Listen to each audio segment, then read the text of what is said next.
And oh, look at that. We're live right now.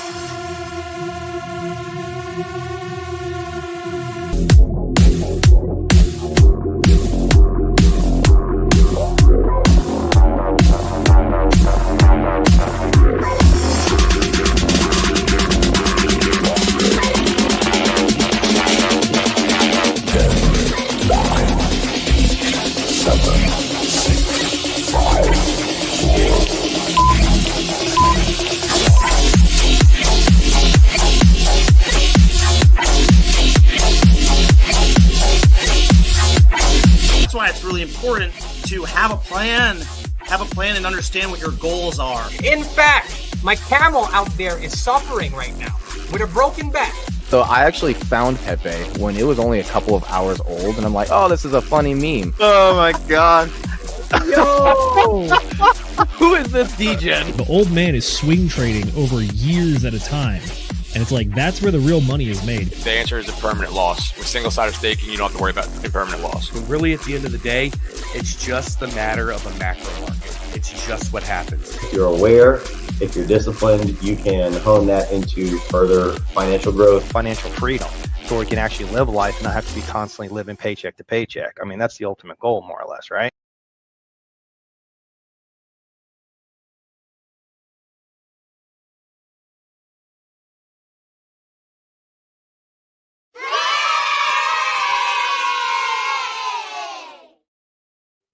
It's all going to zero. We're all going to die. I hope you guys have packed your bags and collected plenty of firewood. You've got stores of gold. You're ready to rock and roll. It's all over.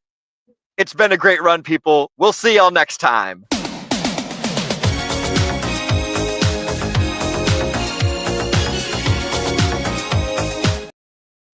Nah, I'm just kidding. Ladies and gentlemen, boys and girls, crypto degenerates, ducks and squirrels, welcome to episode 102 of the DGen Roundtable. Crypto's over, baby. There's been some massive, crazy liquidations. Prices have been going crazy. People doing nuts stuff. Ricky has been tweeting.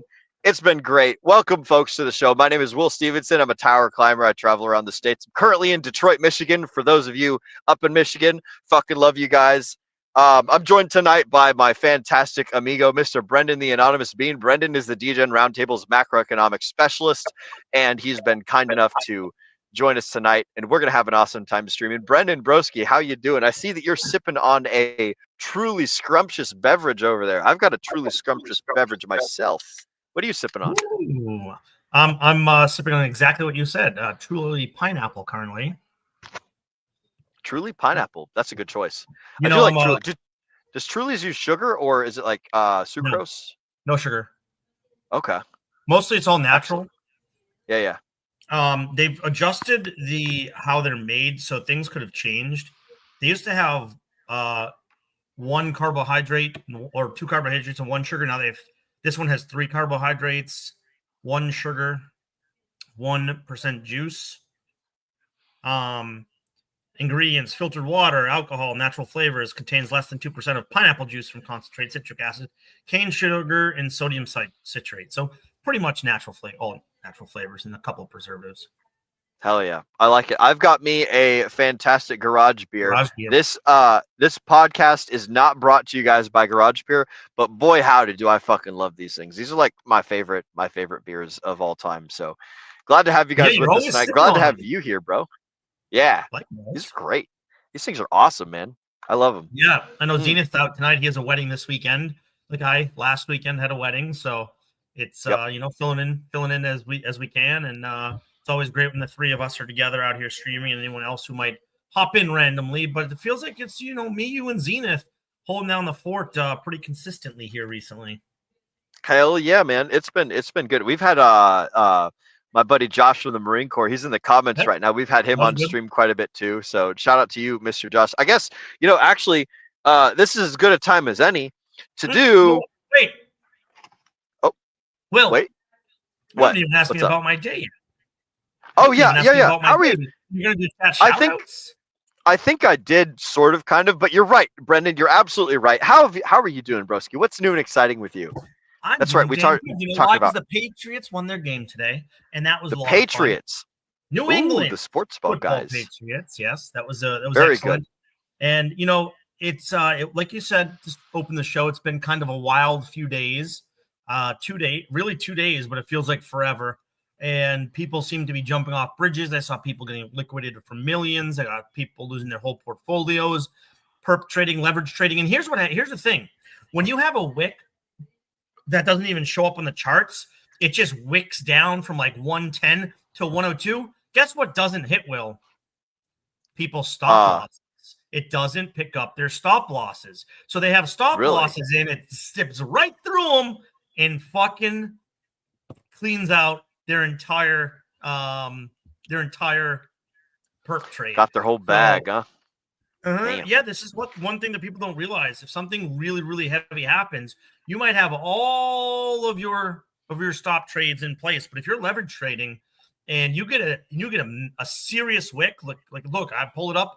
I've seen it on multiple people, but I pull it up on like TradingView. I see no wick. Yeah. I see nothing. It doesn't even show up on the chart.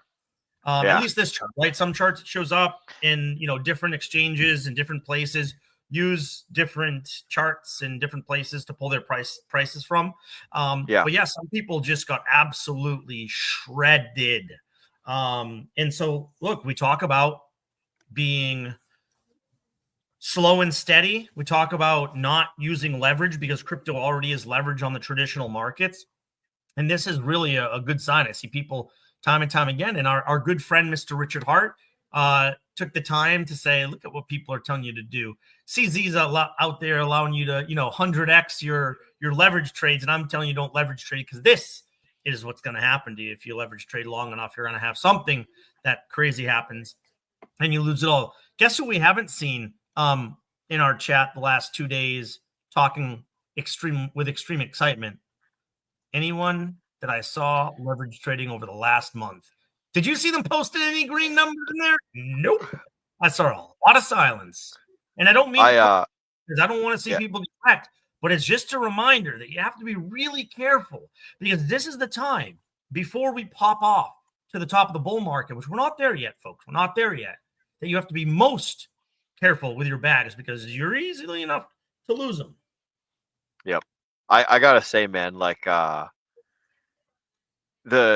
think that this was the biggest like leverage wipeout in crypto's history. I want to say the last one was like 8 billion. This one was like $19 billion, I think. If I remember what Sami was talking about correctly, the numbers he was putting up is like $19 billion worth of liquidations. All the longs, all the shorts, all of it, or something. I don't really fucking know. I don't entirely know how leverage works. I got a vague idea, but I know that when number goes up and number goes down, then people get fucking wiped clean off the board super easy. So that's true. But if you think about it this way, we have about 4 trillion in market cap. So 19 billion on 4 trillion of market cap really isn't that much. When that 8 billion or 9 billion hit last time, it was like 300 billion market cap. So the percentage that got liquidated last time was much higher than the percentage that got liquidated this time. Even though the number was higher, it really wasn't the same effect as it was previously during like Luna and FTX and things to that extent because the percentages to market were a lot crazier. That makes sense. That makes a lot of sense. So like, even though the number is crazy large, it's not as big of a splash. Now there's still a ton of people. I think he was saying that it's like 1,000 people have lost over $1 million each or something like that. It's crazy. I saw people get wiped 4 million, 5 million. Like I saw people on X like lost my whole portfolio. Like you have to take some people with a grain of salt. Who knows who's being honest and who's just using the time to get likes and clicks and comments on their X posts. But nonetheless, I definitely saw some people getting huge liquidations. And look, sad to see, but in our chat, I could go back and I could pull it up. But literally yesterday, Dace and I were talking about, guys, chill. Don't sell your bags. Don't do anything rash. This happens in every cycle. And, sometimes when you're towards a higher point in the of the cycle, it actually is really hard to hold when you start to see, what looks like a really big dip. And, mentally you have to be strong and or you have to have been through this before. You have to have seen this happening before. Global market liquidity is still nowhere near where it's going to be here in the near future. And look, I still think and Zenith and I talked about this on Wednesday. I think, I mentioned it. Yeah. We have a pretty. I think we had a 5% chance. He said 5% chance that the market's over at that point, and I pretty much gave it a 0.1% chance that's over. Look, we're still very bullish. All signs point to up into the right over the next few months at minimum. Look, we could run into 2026 further than we expect, but I think the people in our chat that were going wild, once we gave them the facts and settled them down, at least in our community, I was saying buy the dip. I bought the dip, and I was happy that I could do that. I didn't have a lot of money to buy the dip, but even a little bit's a nice little buying opportunity. I do like the buying opportunities, man. For those, and shout out to everybody. Yep, Moonpilled Rational Optics saying it perfectly here. Big dip equals the buying opportunity. You can celebrate when the price is high because that's time to sell, and you can celebrate when the price is low because that's time to buy. Either way, you can still love the assets and everything having to do with them. And speaking of Mr. Moonpilled Rational Optics, ladies and gentlemen, it is time for one of the best parts of the show. Chat motherfucking shoutouts, where we read your shoutouts and show you guys some love that are so kind and awesome as to show us some love. We've got quite a few folks with us tonight. It looks like there are 7 of you watching on YouTube, no one on Twitter. So fuck those Twitter bros. It's all about YouTube tonight, baby. We are joined. Do we post it on X? I don't know actually. I didn't post it. It is streaming to X right now. So X is live, but I didn't do anything on the DGen Roundtable channel. I literally made this thumbnail and show on StreamYard like 2 minutes ago. Oh, look at that. We've got 2 people already on X that are watching. So shout out to you guys that are on X. We love you more than we love the YouTube people. And as soon as the YouTube people can earn back their reputation, then I will love you even better, because I'm a fickle mistress, much like the women in the book, The 48 Laws of Power. So that's what we're covering this coming week on Book Club, by the way. But enough about that. It's time to talk about you guys. We're joined tonight by some fantastic characters. First and foremost, Mr. West says, "What's up, DGen gang? Wish I could stay on the stream, but I am on the clock at the hospital, so replay gang it is. You boys are doing the Lord's work." Shout out to you, sir. Glad that we could have you with us tonight. Whether you're on the replay gang or watching us live, you're still motherfucking awesome. Next up, we're joined by my good friend, Mr. Josh, Mr. Slide 180, who is a good friend of mine from the Marine Corps. He also says that he's glad that he sold all his Bitcoin last week. Yes, bro, it's so Josh has been in the crypto space for maybe 2 months now, and he's just been doing nothing but buying the bottoms and selling the top, doing the local, short-term swing trading. It's his first time in the space, and he's just doing crazy fantastic. So shout out to you, Josh, and glad that we can have you with us tonight as well. Fucking love you, broski. Next up, speaking of people we love, we got Tam Tam, who says, "Hello, my lovelies." Hello to you too, Tam Tam. Welcome to the show. Make sure that you guys go listen to Tams and join in on her Twitter Spaces that she runs on Tuesdays that are for folks that are new to crypto. If you guys are new to crypto, if this is your first time ever doing anything cryptocurrency and you want to learn more about Richard Hart, then join Tam Tam on Twitter, on X, every Tuesday from 6 o'clock to 8 p.m. Central Time is when Tam does her X Spaces. So there you guys go for that. Next, we got Mr. Frank White, who says, "Bang, bang, DGen gang." Shout out to Frank White. Super cool, awesome gentleman. We love you, broski. Glad you could be joining us, as well as Mr. Chad Donnerschwanz, who says, "Hello, fellow based crypto bros. Everyone's favorite buff-ass Pepe from the moon, fucking flexing them guns for us out there." We love you, broski. Glad that you could join us tonight. It's good to see you, Chad. You've got a fucking great last name, by the way. Next up, we got Moonpilled Rational Optics. We got a tease of him, a preview of him earlier. He says, "Hello, DGens," or "Hey, DGens." Hello to you too, Mr. Moonpilled Rational Optics, a fantastic gentleman. And finally, we're joined by Mr. Hexkin Lost in Asia, who gives us the salute.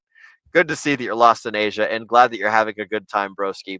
I hear that there's a lot of excellent degeneracy that can happen over in Asia, so I might go visit there at some point and partake in some degeneracy. we'll see what we can do. But I hear that Asia is like a great place if you want to go to Vietnam or Thailand.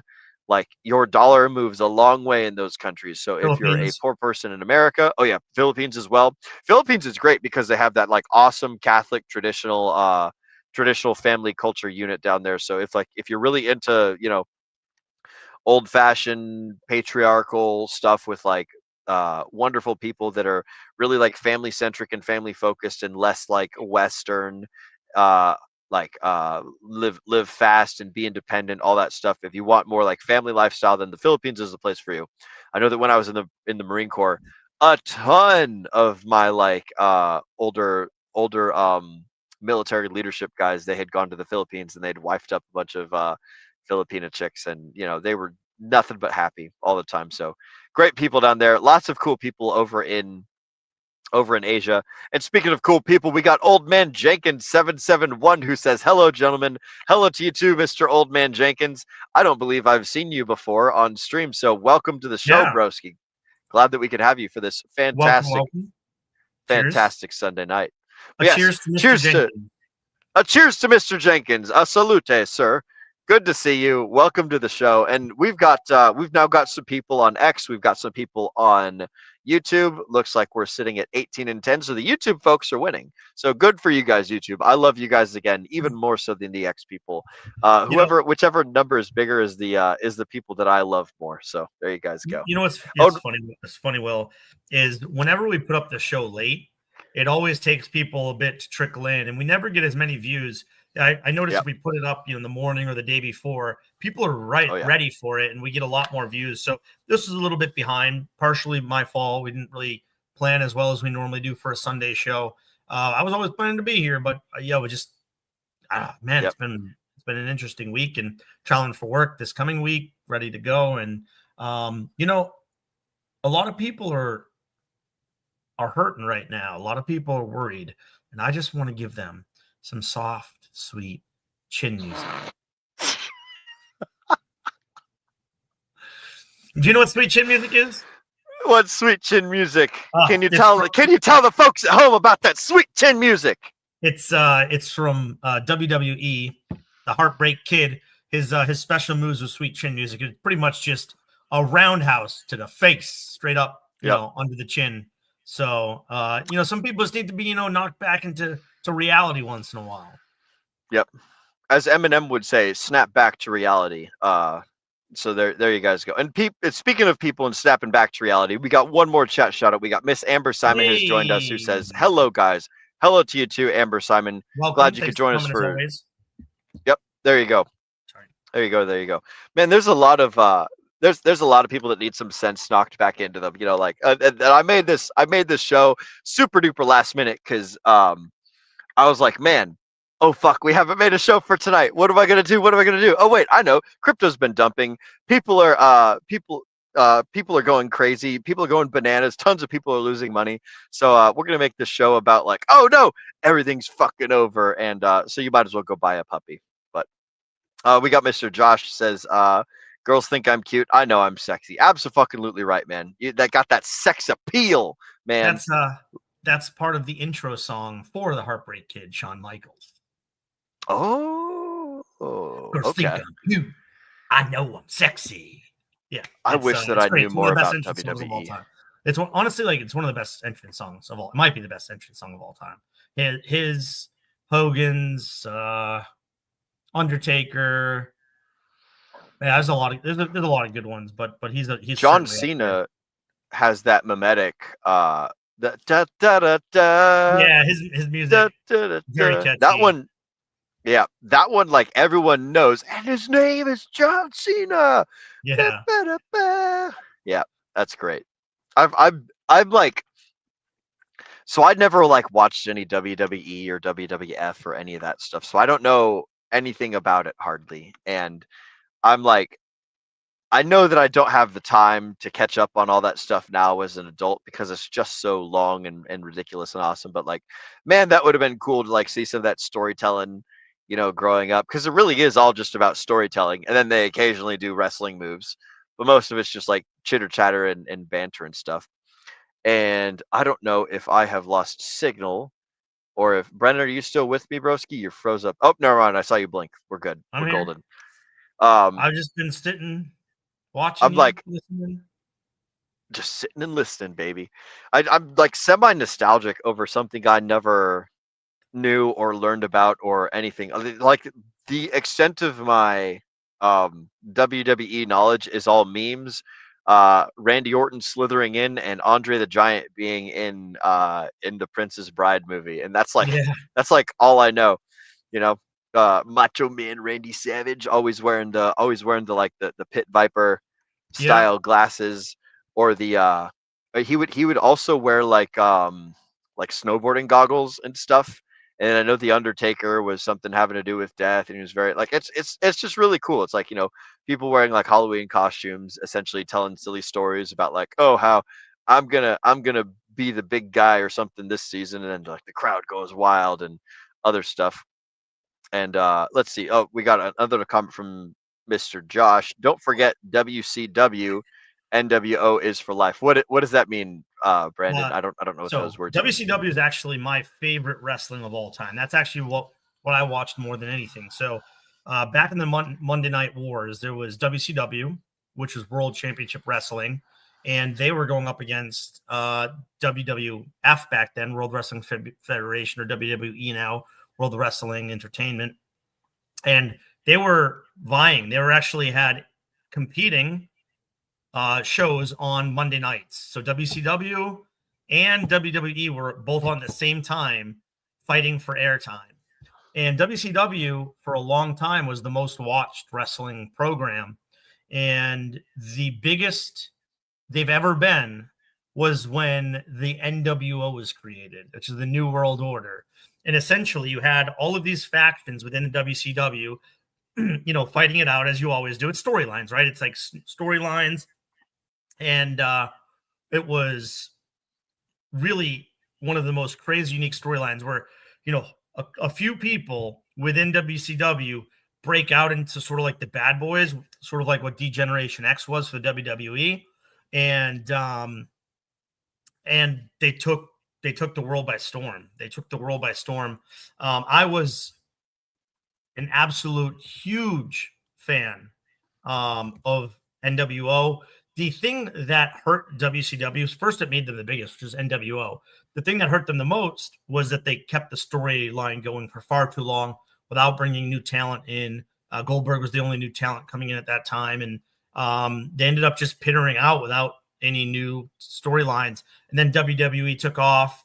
A lot of shit happened. WWE ended up buying WCW, and so they own the rights to all of that old stuff. But New World Order, NWO, then that turned into the Wolf Pack. We could go on for hours.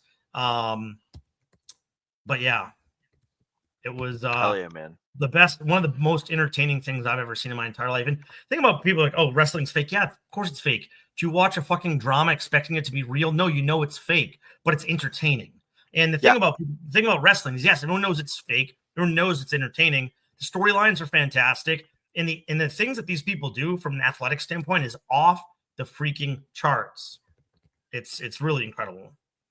Yep. So Kevin Nash, I think I'm trying to remember the original NWO. Man, I can't remember the exact members of the NWO, but I'm pretty sure I know it was Hogan, Kevin Nash, and then there's one more. The name's slipping. Scott Hall, Kevin Nash, Hulk Hogan. They were original NWO, and they changed everything over. Sting came later. A few others came later. But yeah, anyway, we're gonna get to crypto. But yeah, so NWO, that was top tiers. Probably the best TV I've ever watched in my entire life. That time when NWO came down, Wolfpack came out. Like, man, that shit was insane. Oh, just too sweet. There's a lot of cool. I really do like the storytelling aspect of it. Like, I'm a big sucker for a good story, and that's essentially all everything is. Like, Homie said it perfectly here, talking about that wrestling is really a soap opera and fighting is the action part, just like The Young and the Restless. It's like, yeah, it's all story, it's all dialogue. It's like, imagine someone's reading a book, but they're like, it's actually just two people sitting there talking to each other, and they happen to be in a stage wearing underwear and like some arm braces or whatever. whatever. Think about any movie, any TV show. It's entertainment. It's a story that's being written. These are storylines that are written every week, and then they have the big storylines for the big matches and the pay-per-views. And yeah, no one thinks it's real, but is it entertaining as hell if you follow those storylines? Does it go deep? Yeah. Is it a little weird sometimes? Sure, but it's great. I think it's great, honestly. I don't watch wrestling much anymore. I'm into other things now. But a lot of friends are still into it. And again, back in my early 20s, some of the best TV I've ever watched. I've never met anybody who's like, "Oh, it's fake, ick." Like when it comes to wrestling, like everyone uses the term like, "Oh, people say it's fake," but it's like I've never actually run into those people that are like the alleged bad guys that hate wrestling because it's not real, and it's like, oh yeah, like I don't know if they exist. So it's like everyone's got this false bad guy in their head of people that like go around poo-pooing wrestling because it's quote unquote not real. It's like, yeah, when I put the DVD inside of my DVD player, I'm not actually watching the real battle for Tripoli. It's like, no, these are some actors that are paid money and telling stories to us. It falls into my thesis, right? Like, look, everybody, we're fucking fire tenders, right? It's all campfire stories, baby. Everything's campfire stories. All these people passing this money around, all these people getting liquidated, all this like, oh, the price goes up, the price goes down because this, that, or the other thing. Like, it's all campfire stories. A lot of the campfire stories are true, but they're all like designed to elicit emotion and to get us to pay attention and to get us to do things.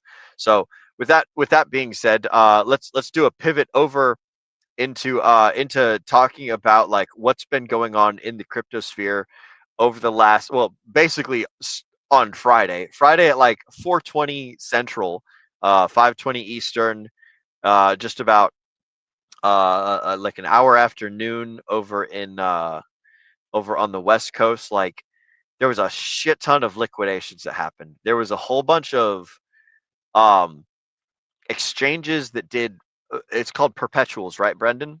Where you do leverage? Leverage trading, yes. Yeah. So like a whole bunch of those exchanges, they didn't get hacked, but they got DDoSed, which is direct denial of service, which is like, some motherfucker on their computer is going to be like, "Oh, I'm fucking charging up my low orbit ion cannon and I'm gonna fire it my laser." And they blast the servers for these internet companies with just a shit ton of ping requests. That's what a DDoS attack is, direct denial of service. It's when your website can only handle X, Y, and Z amount of traffic. So when number of people going and pinging that website is greater than X, Y, and Z amount of traffic, then like, oh no, now your website goes down. So like, say you're hosting a Minecraft server on your computer, right? Like, you can have 1, 2, 3, 5 friends, but if 10,000 people come and join your Minecraft server, then your computer's cooked. You're fried, broski. You can't handle all that stuff. You have to go and outsource it to a bigger processor, a bigger data center, something like that. So, anyways, all these companies that run these online exchanges where people go and they trade perpetuals, they trade leverage, they do all these things. All the websites got DDoSed, which basically stopped everyone from being able to go in and make adjustments to their trades. And then somebody fucked with, so there was a massive sell-off, and then there was also oracles being fucked with. So oracles are the things that go out and they fetch the prices. So like, somebody fucked with the oracle system in such a way that all of the oracles that these perpetual sites were using to get their price data, they all thought that Bitcoin like dropped down to $102,000. And so like within like seconds, fucking billions and billions and billions of dollars of people who were long got liquidated. And I don't know if the people got short liquidated, but there was one particular trader who put in like a fuck ton of money that this crazy short thing would happen, and this big giant massive spike downwards happened. All the oracles were fried, all the websites were basically clogged up with traffic, and so nobody could get in and make adjustments to their own personal like leverage trade positions. And so tons of people just got wiped absolutely clean, and this was nuts. And so a lot of people lost a lot of money. And I'm not oh man, oh, I'm sorry to hear that, old man Jenkins. Guess who got liquidated on my position on Friday's crash? this motherfucker right here. I'm sorry to hear that, broski. That really sucks. And it's like this is one of the age old sayings of like ladies, liquor, and leverage. These are the things that will wreck a person. It's like leverage is an awesome tool, but it is a gambling tool that gives other people um like authority or authority over things that can happen to your specific gambling position. So like for the folks at home who don't know what leverage is, it's basically you go out, you have $100, you go out to an exchange and you say, I'm putting my $100 in a box for you guys to hold on to, and I'm going to borrow like $500 or maybe $1,000 or whatever the hell. I'm going to borrow this position and I'm going to go either short, which means I expect the price to go down, or I'm going to go long, which means I expect the price to go up. And if the price does the opposite thing of what you expect it to do, then you basically you get wiped from your position. But like if you times leverage long, then that means that the price just has to drop by 10% in order for your original $100 to be taken away from you, and your position where you borrowed all the money to be taken away from you, leaving you with nothing. Same thing on the short, but in reverse. So like if you go 10x short and the price goes up 10%, then you get liquidated, and they take all your collateral and they take your position. Now, say you do this correctly, right? If you're long and the price goes up and up and up, then you still have to turn in all that money that you borrowed, but you get to keep all the profit. So it's like it's this game where people use other people's money in order to leverage their own wealth having capability to try and get even more and more and more wealth and other such things. So that's for the folks at home who don't know what leverage is when it comes to the crypto market and also the stock market. Is there anything that I'm missing in there, Brendan? I wasn't really listening. I think you did great. Okay, excellent. So but that's just a quick explanation of leverage. And as far as what happened with Bitcoin on Friday, a whole bunch of people got liquidated because the oracles got fucked with, the websites got direct denial of service attacked, and also there was people that were doing massive dumps in order to get the price action to do crazy things. I think a lot of times these exchanges and these platforms say that they're DDoSed or say that they have these attacks, but in reality, that's why we don't use centralized exchanges, because they can turn off whenever they want to because they're losing money. Yep. So it's like, oh no, I'm losing money. Let's accidentally have to shut down the platform so no one can trade, so we can get this back to a normal place. And that happens continuously. Every time there's a big swing, one way or another, especially actually both ways. Either it goes up fast or down fast. Exchanges don't allow you to sell. They don't allow you to buy. They're not working when you need them to work the most. And that's why I'm really into decentralized finance. There are a lot of platforms that say they're decentralized and they're really not. I want a platform that doesn't have admin keys. It doesn't allow be turned on or off. It just works the way it works. I want to be able to run it on my own computer. And not only that, Will, but what you're talking about in regards to, and I said this when we started the show, but a lot of people stop losses didn't hit because of how quickly the price wicked down. Was the price real? Did it really hit 102? I honestly don't know. Like, I can't find that on the charts that I look at. But I saw people say it at the time. I see it now. If you look at the news, like if you look at crypto news, like there are articles talking about it. But like you said, was it an Oracle issue? I don't really know. Was it just a quick wick? That's certainly possible. And then it gets bought up by the bots. That's certainly a possibility. But nonetheless, I know that people's stop loss didn't hit, and that can happen for a few reasons. One, the wick goes so fast that the orders can't get filled, and it goes, and then it hits your. So when you're leverage trading, there is a number that it gets if you're longed. If there's a number that it hits when you go down, you're completely liquidated. You lose your entire amount that you put in there. Now, most people put stop losses so that if the number goes down, say 15% from where it's at, it sells your position automatically so that you don't lose any more money.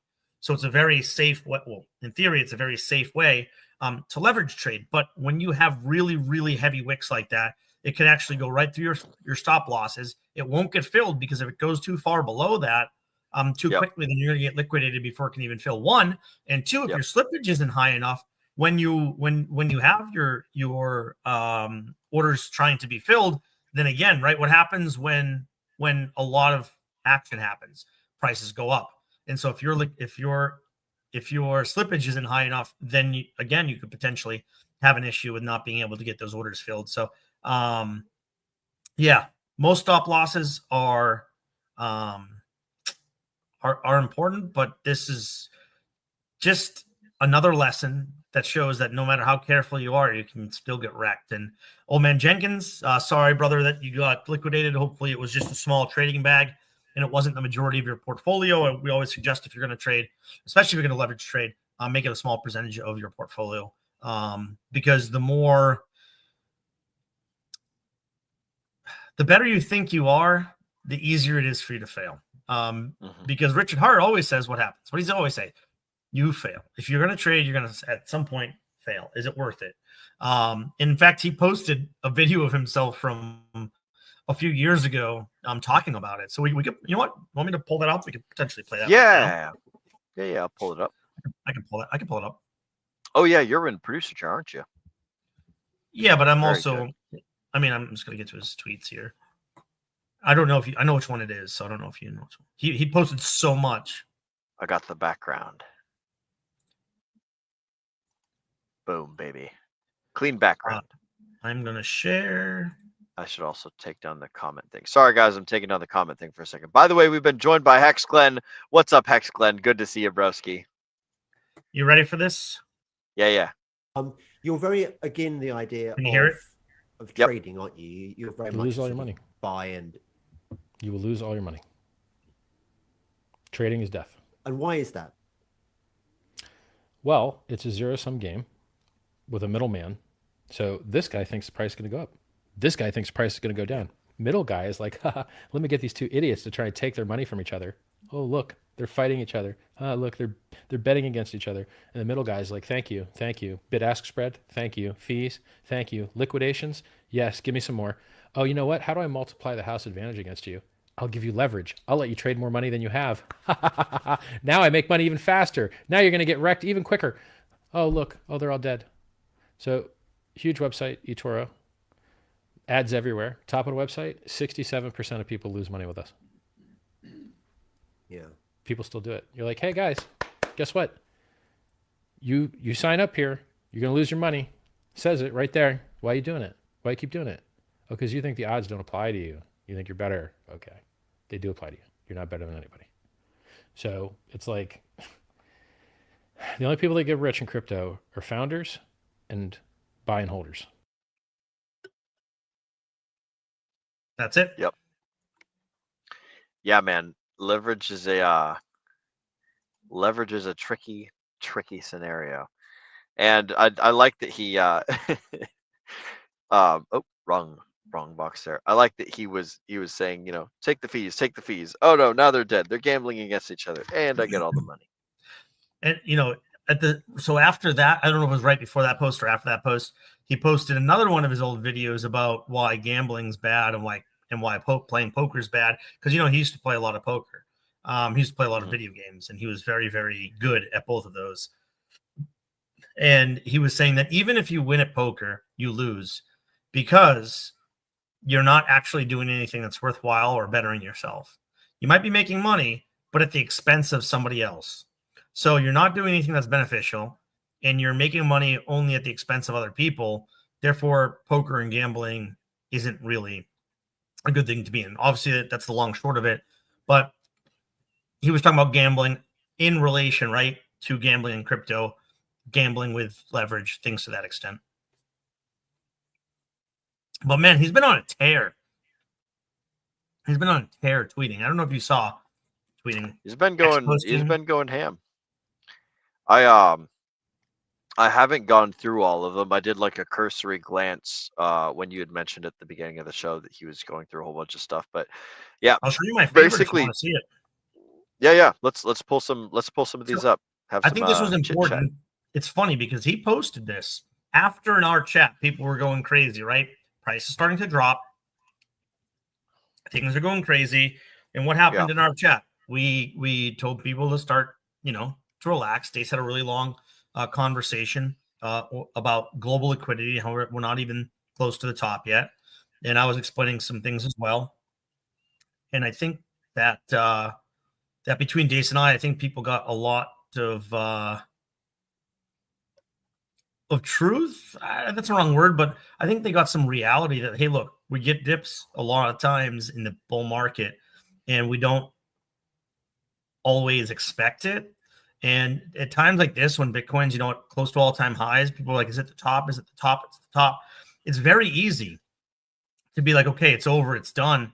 We're crashing down to zero. We're going back 80% retrace. And, most of the time, this is when you need to have the conviction to hold. You need to look at all of the factors. None of the factors in previous cycles that showed that it was the top were hitting. And Richard Hart, hey, we got somebody here. I think we got a new person. Hey, I'm speaking about Dace, and he shows up. What's up? What's up, boys? How we doing? Aloha, Dace. I'm good, man. I had a very long weekend. So I'm in recoup mode, unpacking and trying to prep for an install in the morning. I had my first ever trip to New York. Then I did the LSU football game. Got to go down on the field, which was incredible. Yeah, man. Had quite the weekend. But look, I was. Do you hear me talking about you? And you're like, I got to pop back in. Well, look, I had no intention of coming in. I actually was starting to get in, and then you said my name, and I was like, well, this is kind of perfect. No, I was watching and said, okay, let's join. And then you said, well, Dace was saying. I actually missed the part. I tuned in I turned off my television and then hopped on my device to stream, and I popped in literally when you said my name. So I think I know what you were talking about. My post. Yeah, I was just saying that we're talking people off the ledge in our chat. Yes, indeed. I was about to pull up a Richard Hart tweet, but I will let you first talk. What was it that you were trying to tell the people why you didn't expect the cycle? Why you didn't think the cycle was over? And that these dips often happen during bull markets, and when you're at a price point like close to all-time highs, people are very, very worried that it's always, hey, okay, that was it, we're done. But what do you look at, Dace, that gave you confidence that this was just another dip? Yeah, I think that's a good question. And the answer lies in like a lot of little pieces of things that I've cobbled together to use as my own campfire story, as my own system of belief as for why I'm doing what I'm doing. A lot of that is attributed to things that I do and participate with you guys here at DGen Roundtable, and also over on Walk the Block, and in these other text-based chats and Ethereum-based chats, and keeping my head in the game, right? Really trying to dig into understanding what moves the markets. And on the short time frames, if the long-term holders are not going anywhere, and it's very clear and very evident that it is a leverage-based dump, you see how quickly the market rinses these moves. BNB coin is higher today than before the dip. It's insane. Ethereum is only a few $100s short of making up the whole move. Bitcoin is moving nice and healthy, which it's the flagship. It's the big heavy one to move. And so, look, I think that in short, that's the thing. If you stay tuned in here long enough, and you stay tuned into my X feed, maybe check us out over on Walk the Block, you'll see that I talk about leverage, right? What you guys were talking about, leverage positions. Not only is it bad for you, but it's one could argue that it's bad for the market, or maybe that it's the challenge for the market, right? The challenge is to hold through that volatility, because in the short term, so there's two games happening. There's a supply game and a long-termer accumulation perspective, and then there are the short-termers who think that they can have an edge, like you said, gambling, playing poker, or playing these short-term edges with amplified leverage, with amplified risk. And so, in short, I know that the only thing that can move prices in crypto, given what it is and how it exists in the current macro scale, zoomed out, I know that on a micro time frame, that kind of a dip, if you know and it's clear that oh yeah, Binance was DDoSed, and then this Trump connected wallet opened up a short, and then the whole market crashed and nobody could cover their positions. You see coins like AVAX, man. I don't know if you've looked at the AVAX chart after this. My goodness, I've actually kind of wished I could have scooped some up. But yeah, look, I know that's a long answer, but the short of it is stay involved. You know, keep your eyes on all of the different stats when it comes to on-chain metrics about long-term holder positions, particularly in Bitcoin, right? If it's not a catastrophic you know, if it's not like, oh, BlackRock sold all of it, or like this country unloaded all of it, you know, and even then we saw Germany dumped all theirs at $50,000. How are they feeling? And so, yeah, just got to stay involved, man. Got to stay plugged in. Yeah, I think that's a fair point. And you know, I think one additional thing to note for people is, you know, we did have some news, right? Like political news that potentially the United States is going to slap tariffs, 100% tariffs on China. And now the markets are like, oh no, they get spooked a little bit, right? And so it's like this kind of perfect storm of spook from statements by Trump, and then you know, some, I would call some market makers making some decisions that allowed a lot of longs to get liquidated. And that is, I think, what you're talking about. When you have shorts and longs, when you have leverage, it makes the market makers play a game where they want to liquidate as much as they can, because who's making the money? The large players, right? The exchanges. And so if they can get people liquidated, they're collecting those fees, they're collecting all of those liquidations and other things. So it's in their interest, and they have billions and billions of dollars to play around with. So don't think that you're playing fairly in these markets. You're playing against the house. And it's very funny that Richard Hart talks about poker, and he doesn't say that he's comparing it to crypto, but he is, because you're playing against the house. You're not playing a fair game. You're playing a game that's a little bit rigged when you're talking about leverage, when you're talking about perp trading, and you don't make the rules. The people that make the rules are the ones that are holding your money in that moment. So it's interesting, but you know, Days, I think you and I know you and I don't remember who else. I know Benny was a little bearish. He was a little scared, but you and I definitely held down the fort, keeping people focused on, hey, this is a dip. This is an opportunity for buying if you have some cash, and the market's not over. None of the indicators are flashing yet that this is the top of the cycle. So those are things, and this is the reason why you need community. This is the reason why you need other people to say, hey, am I being realistic here? Am I using my emotions to get ahead of myself? And if you haven't been through multiple cycles, or if this is your first cycle, it's much easier, you know, to allow your emotions to get ahead of you. Oh yeah. No, it's true. It's true. And look, I also have a good bit of poker experience, and I would say that poker is a great analogy for life. There's inherent risk. There's inherent, like, you have to ante up. You have to pay attention to both the math and the psychology of the situation at all times. And so I think it's for the poker people out there. Hopefully, Benny, you're watching. I think what Richard's trying to say is it's only positive expected value for founders and holders, right? That all the other games are more like the floor games where you're playing against the house. Whereas these long-term games, you can beat them. That doesn't mean you will beat them, right? But it does mean that if in the long term, if your strategy is to hold, you can expect a positive return, you know, on your investment, versus another perspective of a use case of crypto, like your folks on Solana, you know, their average hold time is 17 seconds and things like this. Like it's a totally different game, right? You're approaching the game totally differently. And I think Richard's saying that that mindset fundamentally is going to be a net negative expected value in the long run. And so, yeah, I think the degree of risk just it doesn't add, it multiplies, right? when you take on leverage, quite literally, right? In terms digitally, you know, fiscally on the screen, you're taking on 10x leverage. Well, then that literally translates to 10 times riskier. Like, there is no getting around that, like, risk other than accepting some amount of loss and not losing the whole stake relative to the, you know, but the risk is still the risk. You're still taking on that 1 in 10 sort of a stance because of the nature of the situation. And so, yeah, look, that's what I was saying, to stay plugged in, right? If you're going to be here long term, you need to know where the actual temperature is blowing over the trends, right? Zoom out and take weekly and monthly candles, you know what I mean, and not look at your 5-minute candles to make your decisions for your long term plays. Yeah, and the difference between poker and crypto is the reason why holders generally do better than traders is that the house in crypto actually wants the number to go up, right? The exchanges want the number to go up over, like in reality, like over time, they want the number to go up because that's actually what benefits them. In the short term, sometimes they want the number to go down so they can liquidate your longs. But in reality, they want the number to go up. So if you're just going to hold through all of this, then you're just moving with the market. You're moving where the market movers want it to go long term, which is up and to the right. And so you're not getting that short term volatility of them wanting to liquidate longs. You're not getting that them wanting to liquidate shorts.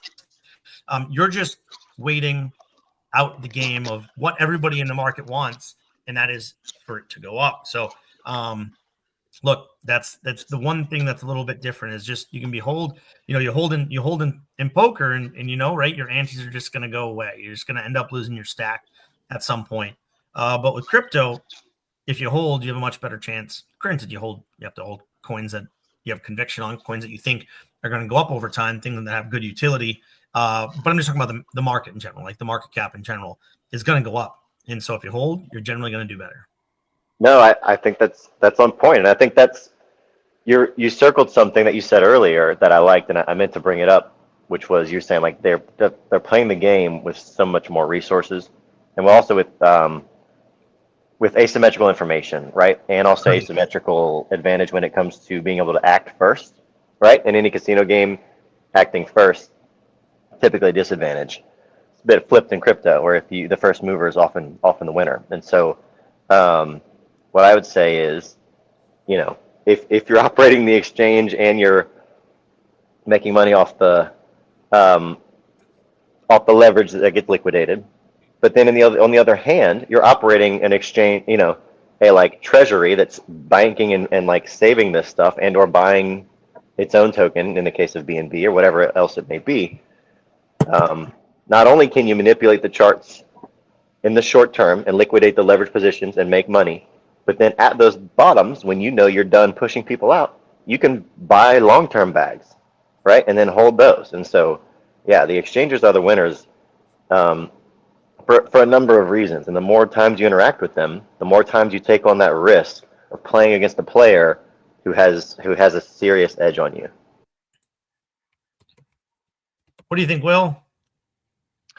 I don't understand most of the stuff that you guys are talking about, but I will say that it's important for people to understand their own power limits and to engage in as much sovereignty as possible and try and have as much power over everything that you do inside the crypto space, and understand that like we live in dangerous times, and if you engage in borrowing and leverage or things of this nature, then like some pretty crazy shit can happen. So that's the general thing that I think is a result of all this. So those are my thoughts. I think that's good. Hey, I'm going to share something really quick. It's what I was going to pull up right before Dace came on, but I was getting Dace in the conversation was Thank you guys for welcoming me on, man. I appreciate it. Yeah. It's been great. So we had the dip, and by the way, if you look at the Ethereum chart, it shows that wick much better than the Bitcoin chart. But Richard posted yesterday, and this was a few hours, Dace, after we were talking about it in our chat, trying to talk people off the ledge and saying, hey, look, we're not done yet. It's just another dip before we move up. Multitude of factors, led to that wick. But how quickly did that wick get eaten up? It got eaten up like almost instantly, right? But Richard said here, Ethereum, have some chart art. So what he was trying to tell people yesterday was, relax. We're on an upward trajectory. We are not done yet. He thinks, if I am to read into his chart, if he thinks that this is the last top part of the cycle, he thinks that it's going to be somewhere between, I don't know, January and April, January and May of 2026. I'd say probably February to March being that, key zone. So he's trying to say exactly what we were saying as well. Relax, take a step back. He's been through every crypto cycle, so he has a lot more experience than any of us. he was mining Bitcoin before anyone knew that it even existed. But yeah, so I thought this chart from him was a nice thing, and I did post this in our chat, afterwards, just to give some additional credit from people outside of our community.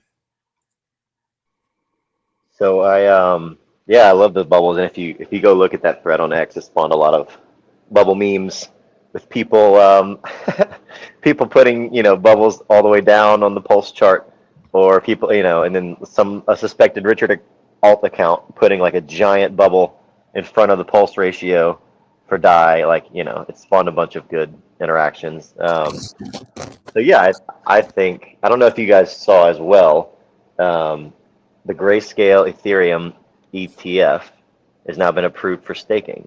Yeah. Which is the first one, right? So we've seen Grayscale be the first one to offer Bitcoin futures ETF and Bitcoin spot ETF, and then they were the first to market with with an Ethereum futures and Ethereum spot, and now they're the first Ethereum spot to be able to be staked. And so they've paved the way, and every time they've been approved, it's been anywhere from 7 to 9 more big firms right after that, right, that have been approved after. And so yeah, man, I'm looking forward to it. Look, there it is. What do we got, Will? This is the chart. So hang on, Bring let it me in bring closer. myself up.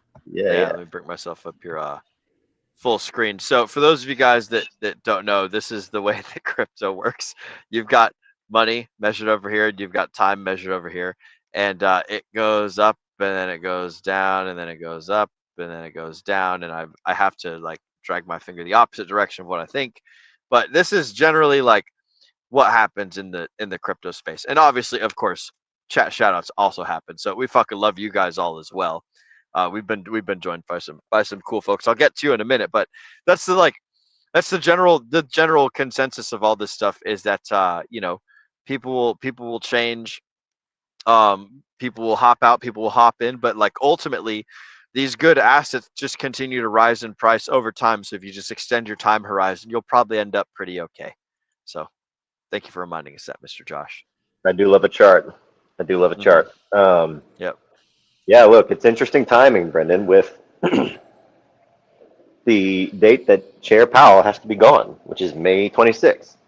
And so that bubble is pretty in line with that event economically, in terms of a fusion of actual change of leadership, but also change in sentiment, right? We all know what actually moved the markets, which is sentiment. At the 2021 top for Hex at 50 cents, the business PMI was at like 57 or 61, something really high. People thought that the future was going to be awesome. That's why they were spending money like there was no tomorrow. And so when somebody gets in when we get in a brand new Fed chair who's going to talk all dovish and be like, well, I'm not going to say that rates should be at 0% and we shouldn't be just sending $5,000 checks out every month to everybody, but like, I wouldn't hate it, right? If he just hints at some shit like that where he's incredibly dovish, I think you're going to see speculation come back in a big, big way. And if I'm right, it's going to get way harder to sell on the way up, because that's how sentiment works. You're going to think that it's never going to stop. Everybody always thinks it's never going to stop, which is why people round trip bags. And so something to always remember. But I thought the timing of that with the Fed chair, with Chair Powell retiring and a new Trump appointed chair going in, I think that might line up quite well with Richard's circle. Yeah, not retiring per se. It's just his chairman is up. So stepping down as chair. That's right. He would still be a member of the board unless he decides to step away. I think he goes into like 2028 sometime. So he's technically, he can be on the board for a long time, but the chairman makes a big difference. And I think that's what you're getting at, Dace, is that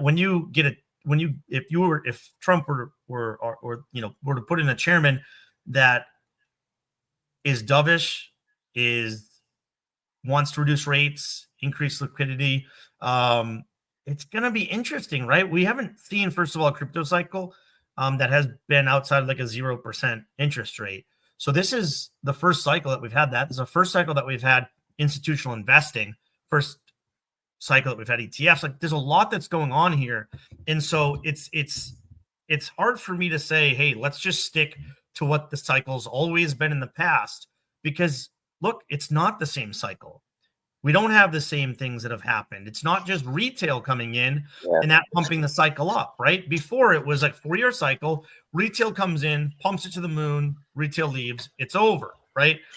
This is a very, very unique cycle. And it, in my opinion, like if we have a blow off top, this could be the last real cycle to make like huge gains. Like you'll find coins, right? Like you'll find a stock, you find a stock. That will be great at some point. But this could be the last time that we get like a serious monumental huge uptick in market cap. Like if we go from 4 to 10 trillion, like holy moly, everyone's coins are going to do well. Now people are worried that we're not going to see an alt season, but I know you talk about this a lot, Dace, and I talk about this as well. It's like we're not even in risk on points yet. Like because of the interest rates being high, because of the money printer not going burr like it has in the past, like it's just different. And so you have to also look at the global liquidity. You have to look at the global market when it comes to crypto, because let's not act like crypto is completely separated from the overall markets. In fact, it's not at all yet. We'll see if it is in the future. But yeah, we're just having a unique cycle, and we'll see what happens when the global liquidity really starts to take off. No, I think that's well put. I would like to add that I think when you look at what a chart is a pricing, right? Is an average and a report of exchanges between one thing and another thing. And so this time literally is qualitatively different because the ways in which you can interact with the thing are now more numerous and more different. Like you couldn't take on leverage before, and now you can. And that directly manipulates the chart in ways that it used to not, right? I mean, that's just the nature of the chart reporting what's happening. And so it's interesting because you see these shorter term time frame dips that feel crazy, like minus 70% on some of these coins, some gnarly reports, on the super short frames, even for Bitcoin and Ethereum. But when you zoom out over a 4-year frame, right, especially on Bitcoin, the volatility is decreasing, or it has thus far, right? I'm of the opinion we haven't had a blow off this cycle. Lots of people think, and we won't. I think we still have another pretty serious move left. And so, but also to temper that with the BTC thing, to me, Ethereum is even more unknown. The SEC has come out and publicly said, we want to move all of the whole New York Stock Exchange on chain. And so there's no telling what that's going to do to the market cap numbers, and maybe that's a next cycle thing where we see that kind of a mix in and move, parabolic move up or sort of hybridization of all of the value of all of it. I don't know where that's going to take us, or even if they get there, right? Maybe it's just window shopping, window dressing for the policy to say, hey, look, we really like this stuff. Please buy it. Who knows? But if they were to really do that, 10 trillion versus 150 trillion is crazy. And so, yeah, it's going to be wild to watch, particularly for Ethereum in my mind, right? I think Bitcoin has a solid and steady gold-like projection into the future. Well, it will have moments of it will start to be more appreciated for its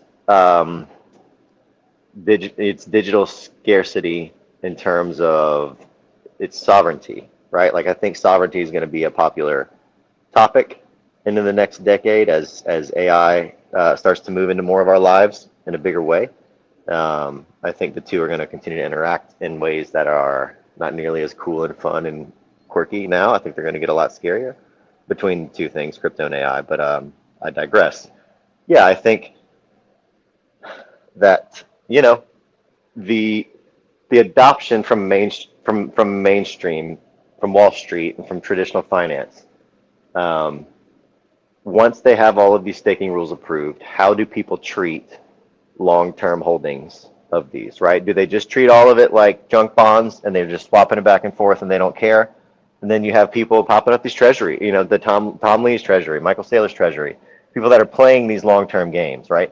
Seeing those long-term games being played gives the most confidence, right? And it's a multiplicative boost, not an additive boost, right? Like it makes traditional finance people stop and be like, oh, this whole company is just doing this, right? That's what they're doing. And so Michael Saylor's story, as much as some of us like super into only crypto people are here at the Degen Roundtable, like that story for normies, for TradFi people, is a big deal. It really legitimizes crypto in a big way. And so part of me wants to see his bags get liquidated so that we can learn the leverage story and then go up only, et cetera, et cetera.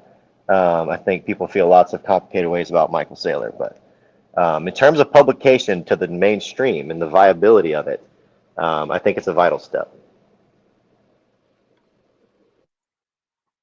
You know who wasn't selling? The ETH Strategic Yes. Reserve. Richard Hart did. Mm-hmm. What's Actually, Richard did. Well, the origin address moved 5,000 Ethereum. 27 million. Tornado cashed it. Yeah. I'm hoping that he maybe had wind of this and bought some on the crazy dip. That'd be fun. What's Just interesting right here around the campfire. If you want to talk campfire stories, a lot of people are talking campfire stories that there was some updates to the Interpol red notice, some date changes on there, and they're wondering if there was some money moved around to get a certain Interpol notice removed from the red list. Oh, what was the date of that? I meant to cross-reference the date of the Tornado Cash transaction because October 2nd is the Interpol's website's official update date from his file. So if it was tornadoed on that same day, that'd be pretty wild. I have not looked. All I'm saying is what people are speculating. Look, I have no idea. I really don't. I hope that goes away some point soon, but I don't know. I could pull that up. We could look at it. Let's see. Red notices, Interpol. Wanted persons. You can just search. It's very easy. Ricky Corazon. What's Ricky got? Okay, so we have. He's still there.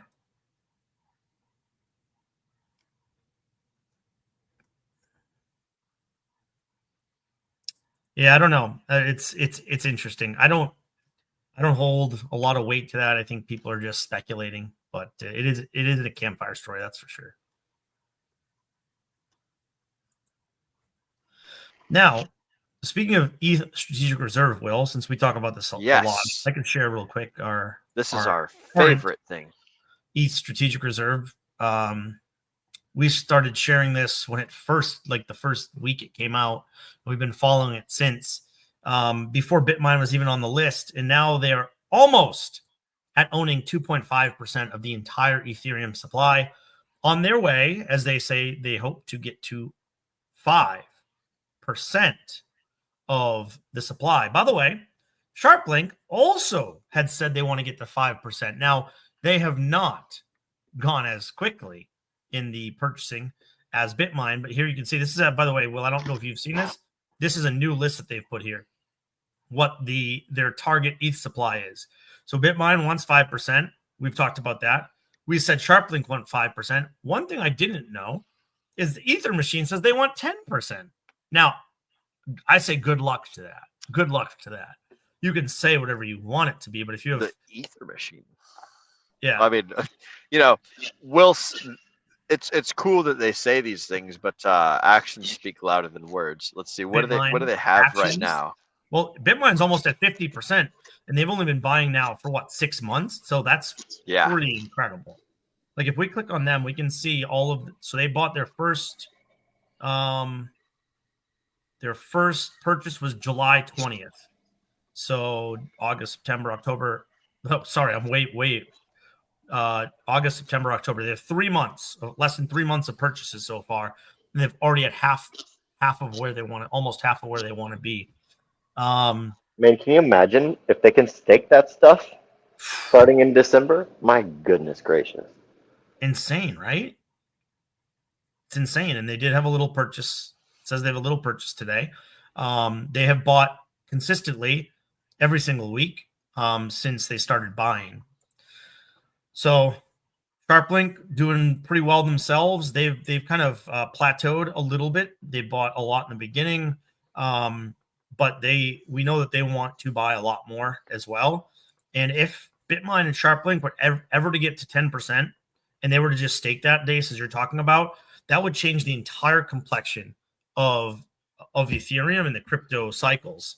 I think it would just change the entire complexion of what we've known about crypto cycles in the past. And look, there's some people that say, you know, the 4-year cycles is done. Like, we're not going to see the same 4-year cycle because of the institutional adoption, because of them, you know, just wanting a slow roll up rather than, you know, having the volatility that they aren't used to seeing. So we'll see. We don't know anything yet, but it's interesting. The way that I've heard it put that I really liked is that the Bitcoin 4-year cycle has only followed the debt cycle from the U.S. government, and the debt rollover hasn't happened yet this 4-year cycle. And so it's really as simple as that. When you look at the PMI data, it shows you the inverse, the negative version of that, which is the fact that we've been down 33 months under 50. And so that tells you they haven't printed on that 4-year period like they usually print. We're just late on doing it. Trump has refused to take a bad rate, and so he's making the market sweat it out, and he's playing whatever games he can play until May 26th, when he can change the leadership and change the headwind of the situation. And in the meantime, he's gonna profit off the volatility, and that's exactly what he's done. Where from launching his own meme coin to launching World Liberty Finance and making the deals with Tron that have gone very interestingly and kind of sideways. Now we've got this Trump-affiliated wallet, you know, that made $195 million shorting on the day of the crash. And so, yeah, he's rumored. I think he just reported to Forbes to have $970 million of Bitcoin exposure. So yeah, he has an interest in having it go up long term, but he's not going to roll over the debt until he can get a good rate. He's too good a real estate owner and real estate manager for that.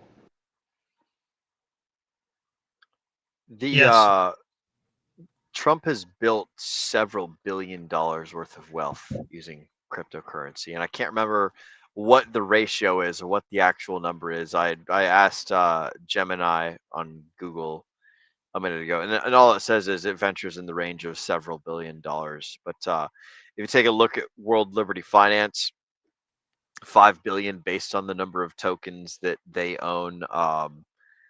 And then there's been more money pouring into it. It's like it's fucking nuts how much money Trump has made using cryptocurrency and the crypto bros and just like leaning into this side of the world.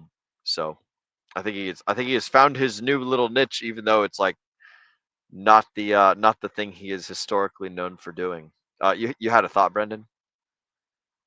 Oh no, not related. We can just keep going. You're good. Okay. Yeah, that was the end of what I was thinking. I just had someone said this. So we were talking about the Interpol red notice, and he said Nuclear Herbs posted today concerning that. Is he a lawyer? He is a lawyer. He is not a lawyer in international affairs. I don't think he still practices, but that was United States. He said many times he doesn't really understand how all that works. I don't take anything about it. Like, if something says that a date was updated and no news actually came out in the last 2 weeks since it says the date was updated, then we don't have any updates. Like, people are hoping against hope. And look, we'd all like to get cleared up, because I know the three of us on here have pretty significant bags in the Richard Heart ecosystem, and that would be good. But look, there's multiple reasons that I'm invested in Pulse Chain. Yes, one of them is to make mad gains, but I also see a lot of issues around the world with the ability to speak freely. I see a lot of countries wanting to adopt a digital ID. Therefore, it might be hard to transact freely. And I think in the future, privacy chains and chains that allow you to create transactions without anybody able to turn that on and off are going to be very, very important for our own freedoms. Speaking of freedoms, I want to do a hard transition into chat motherfucking shoutouts. There's a couple people who have joined that I haven't made mention of for the last 20 or 30 minutes. So I want to bring them up to the screen. We've got Mr. Par Hexcellence. Good to see you, broski. He says, good day to you too, sir. Oh man, if I could flip my phone camera upside down so I could speak properly with the Australians, I would, but my camera will just autocorrect for it. So Good to see you, broski. Welcome, welcome. By the way, guys, Par Excellence has a fantastic quote that I love to say now that I know that it exists, and it's, if you don't look at your portfolio, is it ever really down? So if you know your portfolio is down, just don't fucking look at it, and you'll have peace of mind, and everything will be happy, and life will be good. We're also joined by Mr. Mix, aka Jazole, who says that puppies love cat poop. Absolutely right. Puppies do love to eat cat poop. He also said, this is regarding the crypto show title, that his puppy is gonna lick the DGen Roundtable puppy. So I'm not sure where he's going with that, but good to see you, Jazole. Welcome, welcome. He's been active in the chats. We also got Mr. K Hudson, the black and white Pulsex logo fella, saying checking in with the DGens.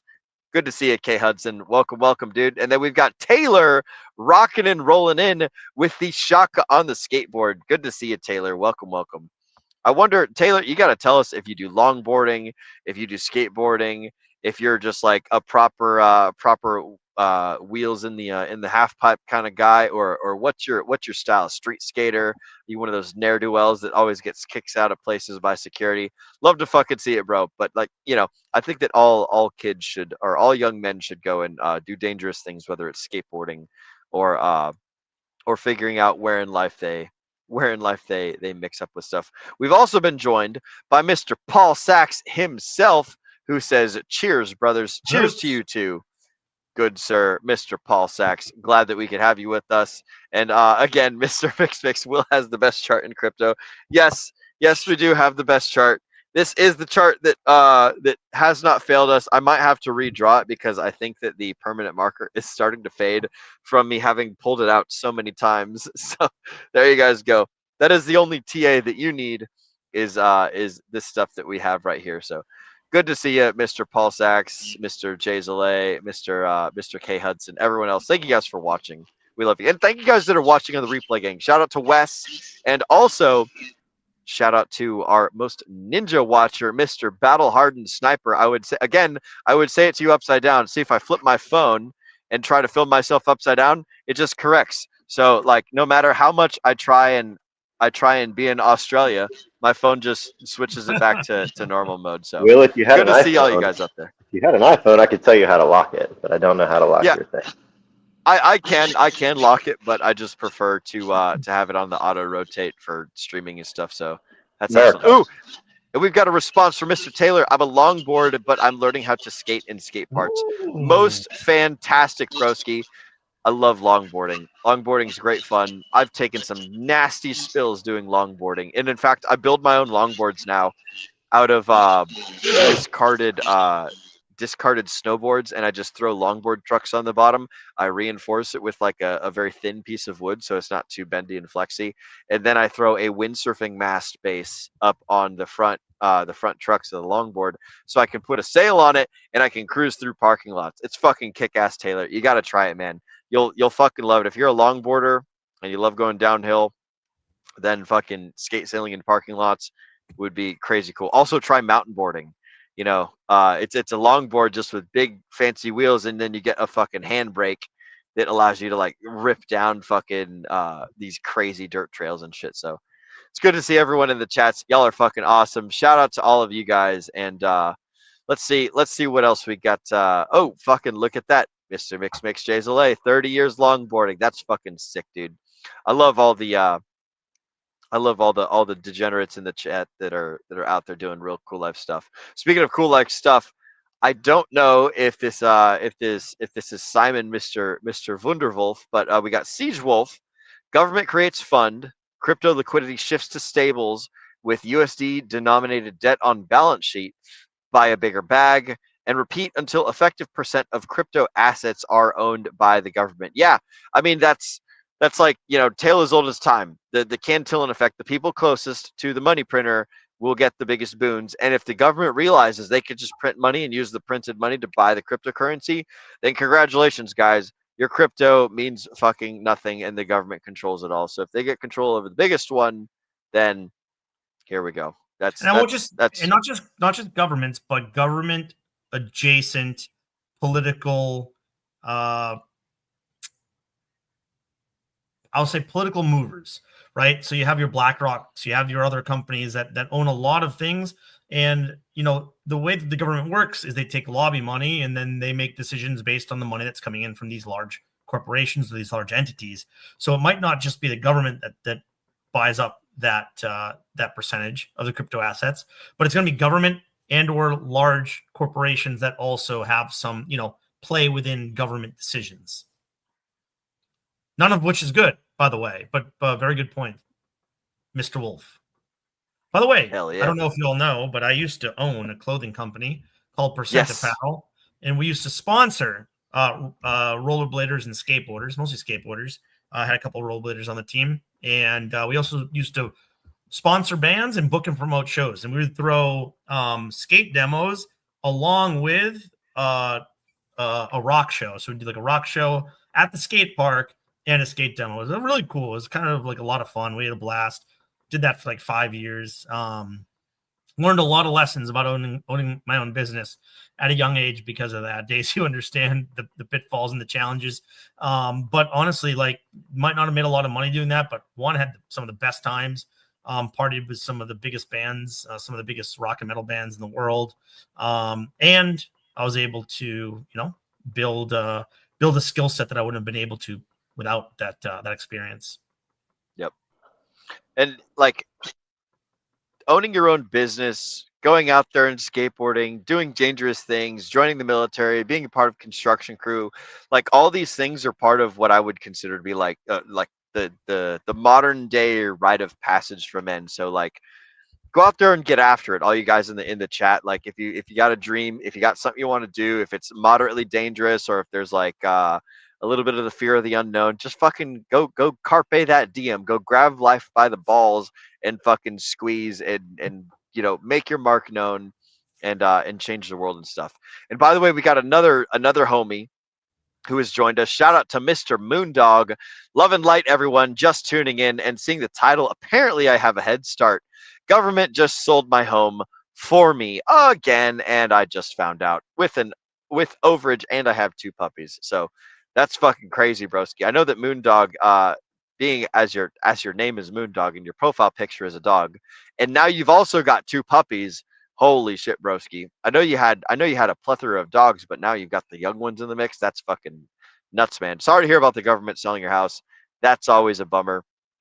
This is like part of the fantastic part of living in the United States is it eminent domain or like, child what is it, alimony and child custody. There's quite a few things where the government can just be like, hey, your home actually belongs to me and we're selling it to square away your debt. So sucks to suck, motherfucker.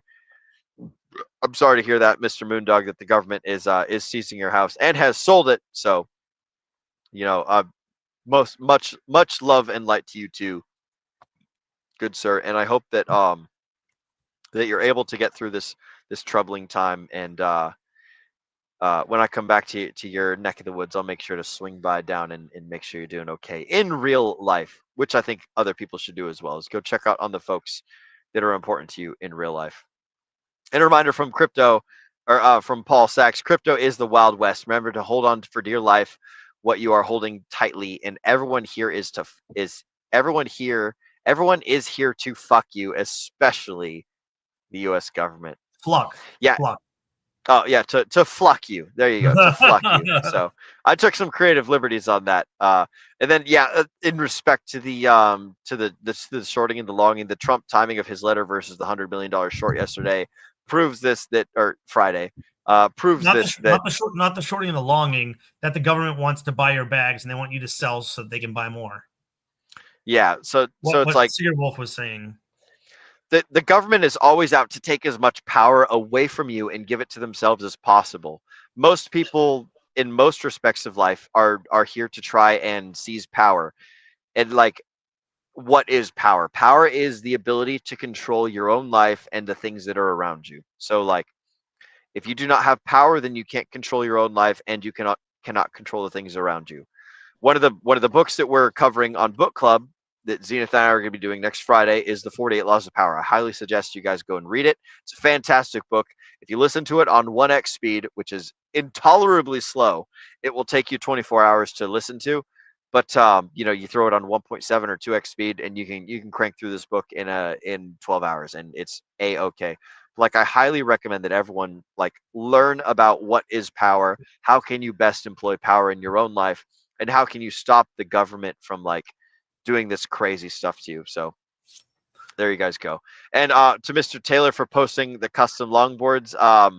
I'll see if I can remember doing that, Broski, and I'll throw some of them over in the Telegram. So there you guys go. If you guys want to see the custom longboards that I build, then head on over to t.me/DRT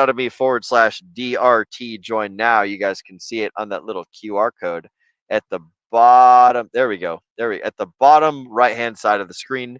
T.me/DRT join now. That's how you get into the DGen Roundtable community and stuff. So there you go.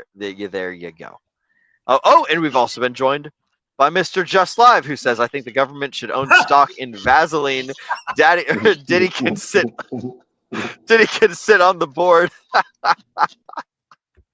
Oh man, it's freaking crazy. There's been a clarification from Moondog. It's the same two dogs, Delilah the Dalmatian and Scooby the Great Dane, perpetual puppies. And for the homes, just places and stuff, people and experience in my life are still mine. Absolutely, broski. I'm glad you have that positive outlook, and I'm glad that you recognize the things that are important. Homes are just places with things inside. You lay your head where you right now. My truck right here is where I sleep. When it's nighttime, I just turn right over here, and there's my bed. There's my nice little pillow. And I got a jacket on it, but this is my sleeping place. Home is only as important as you make it. So having a physical house is nice and awesome, but realistically, people can live anywhere. So it's good to see that you're keeping a good chin up there, broski. And then Siege Wolf says he agrees minimal, if any, distraction between the U.S. government and the corporate sponsors who direct the legislation that creates the cycle, and Trump gets to cosplay as the crypto hero. Yeah, that's right. Trump is the puppet, right? It's the wealthy people behind the scenes, whether the wealthy people are in government or they're outside of government, they're the ones that are pulling the strings, and that's what is important to remember. So. Well, it's always games within games, right? We literally don't know the levels to which it goes above us. All we know is what's in front of us and what we're able to do, right? I've never thought I'd have such an interest in big corporations buying crypto, but the reality is what you said about the government and power dynamics is true. In this case, because crypto still exists, I choose to believe that the powers that be want it to be here, and that they're going to play the game rather than shut it down. And that means we need to watch them with that mindset, because it's still here. It would not be here if they didn't want it to be here. And so because they are approving rules for it and not locking people up for it, we should pay very close attention to how they treat it. So I try really hard to pay close attention to how the government and how the big corporations, who have a better ear to the government than I do, are treating it. And so that's my big motivation for why I watch all this stuff. Well, and also if they shut down our game, then our game's over. They can't squeeze any money out of us, any value out of us. So my cynical side thinks, sort of kind of in agreement with what you're saying. If they're allowing it to continue going, that means there's probably juice for them to squeeze and get people just like they got with this last Friday event, where $19 billion worth of liquidations, and that $100 million short ended up getting somebody very wealthy. It's if they can find a way to twist the thing that you enjoy into something that makes them money, then they'll probably do it. Well, and zoom out. We have a global debt crisis. The powers that be are going to gamble their way out of their portion of the global debt. Yep. That's the strategy, it would seem to me. That's what FTX tried to do. But they're not the government. They don't get to print more money. Ooh, here's an interesting quote. And man, I wish we had Mr. Splash Mountain on stream right now. Did you guys see that they changed the way they price silver because they don't want to pay up? For those of you guys that are not a member of the DGen Roundtable or Walk the Block, our good friend Mr. Splash Mountain, he's a buddy of ours in Hexaco and in the DGen Roundtable. He let us know that he works in jewelry and stuff like that. He makes rings, he does gold imports, he does silver imports and stuff like that. And the Bank of England just got audited, and turns out they had way less silver than they were supposed to and that they said that they had. So that's a big old bummer. So like there's a whole bunch of funky stuff going on with the IRL, precious metals and things like that. So this is something to pay attention to as well. Now I don't know a whole lot about it, Mr. Just Live. It used to be spot price and they changed it to COMEX, and also refiners have shut down buying. This is interesting. This is very interesting. I'm sure we will see some cool stuff. I just got it was my boss's birthday Normal market not too long ago. manipulation. Yeah, man, like it classic. Like look at what was it happened with gold where they shorted like 2 times the entire supply of gold, right? When did this was like between the 1980s and 2010s or something, where like one of the big gold futures company or gold ETF companies, like they opened up a fuck ton of shorts on gold, and they shorted like twice the amount of gold that actually exists, so it could never like legitimately be paid up. Like they basically money printed gold and then forced the price down, and did this stuff in did this stuff for like 20 something years, keeping the price of gold lower or some stuff like that. So I don't exactly remember, but like pay attention to precious metal, guys. That's the long and short of it. And Mr. Moondog, and I'll read this comment and then we'll go ahead and push towards the close. So get your final thoughts in, guys, and this is the last one for the night. Gold reevaluation or valuation. I don't know. I'm gonna chalk it up as a mistype. Sometimes it's hard to tell with you, Moondog. I love you, bro. Gold reevaluation has been used before to extend the debt game, and silver would make sense for a dry run. Data gathering pre-test if when they are tempted to push the button au travers. So yeah, we'll see what happens, man. We'll see what happens. It's a big game with a bunch of big players, and they've all got large boots on, and you're just a tiny little ant in the anthill. Oh, and when I say you and me, we are all just tiny ants in this anthill, hoping not to get clumped on. So thank you guys for joining us tonight. Mr. Brendan, Mr. Dace, starting with Brendan, where can the folks find you? What are your final thoughts for the night, and what have you got going on in the near future, amigo? You can find me in our Telegram, right where it says, I don't even know which way to do this. Yep. DRT, join now. Other than that, you can find me on X, anonymous_bean. And then you can find me streaming. I mean, that's it. Like, I got nothing really new going on. I'll be out next week because I will be in Miami with the wife. She's running a race down there, so we will be in Miami for the weekend having some fun. So I won't be on stream next Sunday. This week I am traveling to Buffalo and Rochester for work, so I may or may not be able to stream on Wednesday.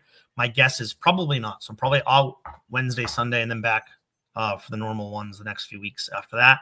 But yeah, that's about all I got. Just keep your heads and your wits about you. Don't listen to, too much FUD. Make sure you do the research and listen to people that are actually putting the time and the effort to tell you what they think about the market. Because look, no one's always right. So listen to multiple sources, but don't just, get down a rabbit hole of super excitement or super fear. So that's about what I got. Dace, how about you, brother? You guys can find me at Base Northall on Instagram, on X, and on Telegram. There in DJ Roundtable and over at Walk the Block. So that's where you guys can find me. Glad to be here, man. Excellent. You got anything fun going on in the near future, bro? Wait, it was good to have Dace. Dace, it's been a while since I've seen you, buddy. It's good to Yeah. hear from you. Glad you popped in. Glad to be here. Yes. Glad to be here. Thank you, sir. Yeah, We man. appreciate Happy it. to be here. Like I said, I had a long week. It's been eventful. First trip to New York was very cool. I've got a big church installed this week. Actually, a church and a private school and a courthouse. Like, I've got a lot of stuff going on this week I've got to manage after having been gone. So I have a lot to juggle this week, but that's a good problem. Excellent. Excellent, excellent. Well, it's good having you again. Thank you, Broski, for joining us. For the folks Yep. at home who want to find me in places, you can find all of my social media over at will.pls.fyi. That's where everything is linked from. You can stalk me anywhere if you go over to that website, will.pls.fyi. As far as what I've got going on in the near future, I am currently in Detroit. I will be here for another week, maybe two, probably not, probably just a week. And then I am headed over to bumfuck nowhere, Nebraska to go work on a tower over there. And then, inshallah, I will be headed over to DC to do a destack of some towers over there. That contract is not currently locked in, so we're just kind of waiting and seeing if those District of Columbia folks want to pay us to take down a tower over there. But until then, I'm bouncing around Michigan. I'm bouncing around Nebraska. And if you guys are in the area of those two places, or if you're in between those two places, then I would love to see you. The way that you guys can get a hold of me if you want to do a meetup or something is to go to bit.ly/hex_meetup. That's my Meeting Hexicans Telegram. So if you want to go meet Hexicans, including me, or go meet other Hexicans, then that's the place to go to. That's all I've got for me personally. As far as the DGen Roundtable, what we've got going on is, as you guys know, we stream every Wednesday, Friday, and Sunday, as it says just below Brendan down over there. Every Wednesday, Friday, and Sunday, we stream starting at 8 p.m. Eastern. We skipped book club this recent Friday, just a couple days ago. Zenith and I were both having schedule issues for doing this book club, but for next Friday we're doing the 48 Laws of Power. We don't have anything special planned as far as guests for the following Wednesday, so it'll just be a fantastic and awesome Friendship Whiskey Wednesday. Everyone is invited. I will make sure to put up the StreamYard link as soon as I make the StreamYard stream, so you guys can join on in there. And and then I suppose next Sunday we'll do some more news. So that's what we do. Wednesday we talk to people. Friday we do book club, and then Sunday we cover the weekly news. This has been the DGen Roundtable. Y'all are fantastic. Y'all are fucking awesome.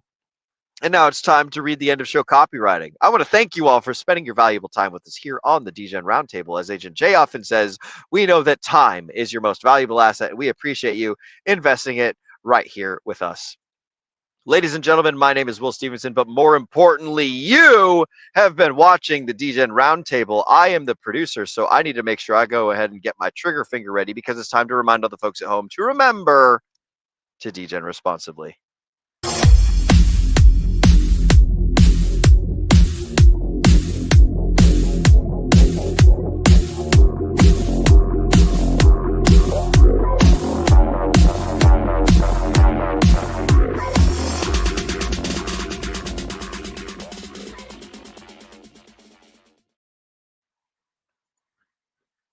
Fuck.